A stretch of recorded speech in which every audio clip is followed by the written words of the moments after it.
Greetings people, this is Mahak Kapoor and you're watching the Mahak Kapoor show coverage you can count on। और आप सभी का एक बार फिर से स्वागत है हमारे प्रोग्राम लोकल मॉर्निंग में। और लोकल मॉर्निंग में अब वक्त हो गया है आप सभी दिल्ली वासियों के लिए हमारे स्पेशल बुलेटिन डेली अपडेट्स का।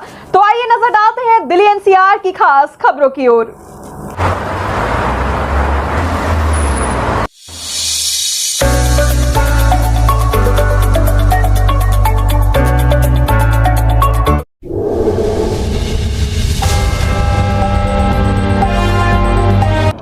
जिंदगी की जंग और जुनून के आगे मौत ने टेके घुटने, धरती खोदी और चट्टानों को चीरा। आखिरकार 104 घंटे बाद 65 फीट की गहराई से राहुल को निकाल लिया गया।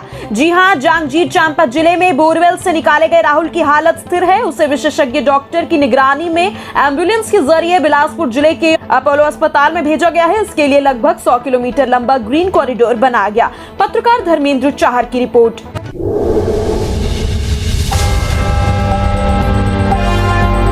गले में फंसे मोमोज के कारण देश में पहली मौत, दुर्लभ मामले को लेकर एम्स ने चेताया।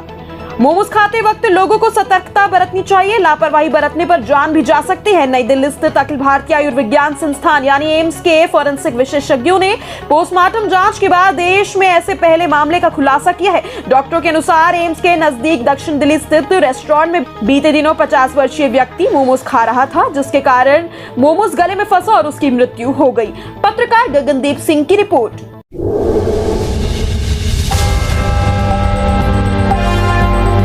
अग्निपथ शुरू होने से पहले अग्नि परीक्षा युवाओं का फूटा गुस्सा, मेन हाईवे जाम, ट्रेन पर पथराव।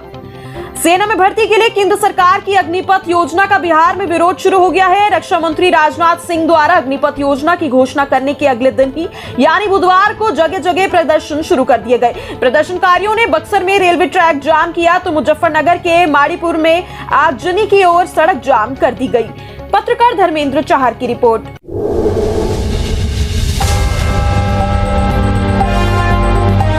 दिल्ली पुलिस के थाने में मनाया गया world blood donation day.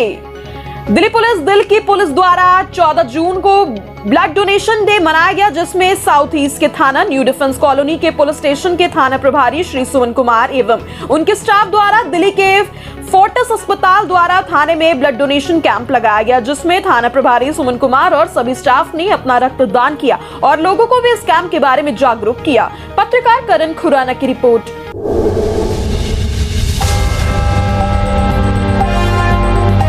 Delhi के बाजारों के पुनर्विकास के लिए उप मुख्यमंत्री मनीष सिसोदिया ने किया निरीक्षण। कमलानगर से शुरू हुआ दौरा। निरीक्षण से पहले सिसोदिया ने इस बारे में ट्वीट कर जानकारी दी थी। उन्होंने लिखा कि पुनर्विकास के प्रथम चरण के तहत आज से शुरू करते हुए मैं 5 बाजारों का दौरा करूंगा। क्रियान्वयन की ओर बढ़ने से पहले मैं वहां स्थानीय लोगों से मिलकर उनकी जरूरतों के बारे में समझूंगा। दिल्ली की आर्थिक वृद्धि हमारी प्राथमिकताओं में से सबसे आगे है।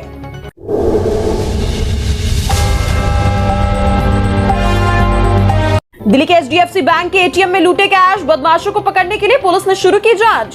दिल्ली के साउथ कैंपस पुलिस स्टेशन में सोमवार देर रात 3:30 बजे एक पीसीआर कॉल आई, जिसके माध्यम से शिकायतकर्ता ने बताया कि सत्य निकेतन के पास वाले एटीएम मशीन को कुछ लोग काटने का प्रयास कर रहे थे। इस दौरान एटीएम में आग लग गई। इसमें कुछ देर बाद पता चला कि एचडीएफसी बैंक के एटीएम की कैश यूनिट को गैस कटर का इस्तेमाल करके लूटा गया था।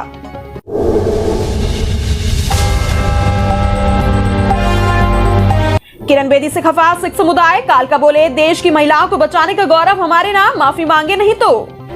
पूर्व आईपीएस अधिकारी किरण बेदी के एक बयान पर सिख समुदाय ने उन्हें आड़े हाथों लिया है। दिल्ली सिख गुरुद्वारा प्रबंधन कमेटी ने इस बयान की निंदा की है और कहा है कि उनके बयान से सिख समुदाय आहत हुआ है और वह तुरंत माफी मांगे। उधर इस मामले को लेकर सरदार जसप्रीत सिंह माटा ने मुखर्जी नगर थाने में एक शिकायत दर्ज की थी।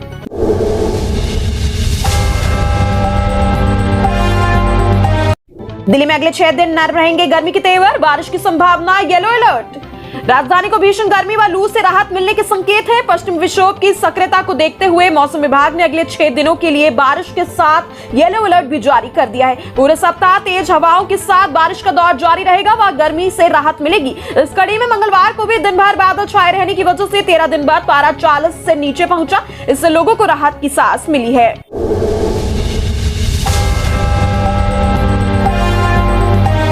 दिल्ली के गीता कॉलोनी में 2 गुटों में बवाल, आधा दर्जन जख्मी, 4 गिरफ्तार। शाहदरा जिले के गीता कॉलोनी इलाके में सोमवार देर रात को गुटों के बीच खूब बवाल हुआ। दोनों ओर से पथराव के अलावा बोतलें भी चली। हमले के दौरान दोनों ओर से आधा दर्जन लोग जख्मी हो गए। सूचना मिलने के बाद मौके पर पहुंची पुलिस के सामने भी आरोपी एक दूसरे पर हमला करते रहे। हालात देखकर मौके पर दूसरे थाने से स्टाफ को बुलाना पड़ा।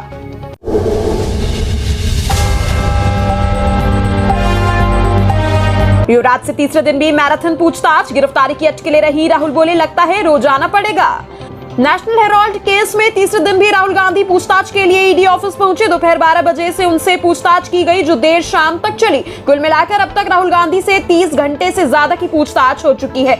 एक तरफ जहां ईडी अधिकारी उनके जवाबों से असंतुष्ट नजर आ रहे हैं, वहीं राहुल गांधी को भी कहना पड़ा कि लगता है अब यहां रोज आना पड़ेगा क्योंकि पूछताछ लंबी चलेगी। इसी बीच जब तब राहुल गांधी की गिरफ्तारी की अफवाहें भी उड़ती रही।